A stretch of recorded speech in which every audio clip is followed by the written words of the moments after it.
Well, evangelical leaders seem to take a pass on calling out President Trump's bad behavior. That's according to leading conservative figure Erick Erickson. He's a Christian who was part of the Never Trump movement back in 2016, but his views have shifted ahead of this year's election. Here's CBN's David Brody with more.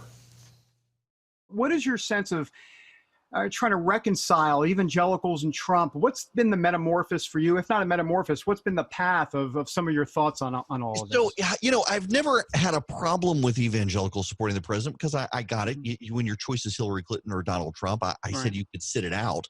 I do still I'm infuriated by a number of prominent evangelicals who seem to have this transactional relationship with the president where they seem more interested in what they can get from him than his soul. And it comes out in conversations, and that troubles me a lot. Look, if you're an evangelical Christian and you're supporting the president because, hey, the Democrats want to not only have abortion on demand, but shut down religious schools, I don't blame you for voting for the president. I never have.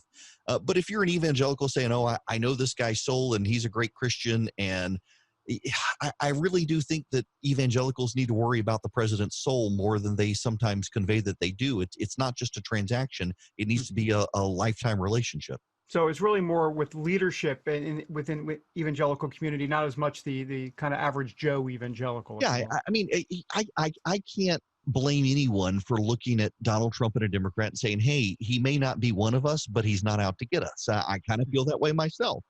But I do have a real problem with some prominent evangelical leaders who want to make attestations to the president's faith and also then want to say what great things he's given us and don't actually want to say any disagreement.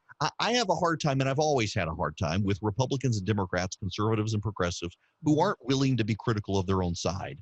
You should never carry water for your own side. And I do get the sense that at a time, the president, frankly, could use some strong counselors around him on faith, particularly given what we're going through right now. I think a lot of them are too scared to actually maybe upset him by talking to him about his prayer life and stuff. And I wish they would do a better job of that, because then I think that does trickle down in the evangelical community to other people thinking maybe I don't need to worry about it too much. We should all be worried about the president's eternal salvation.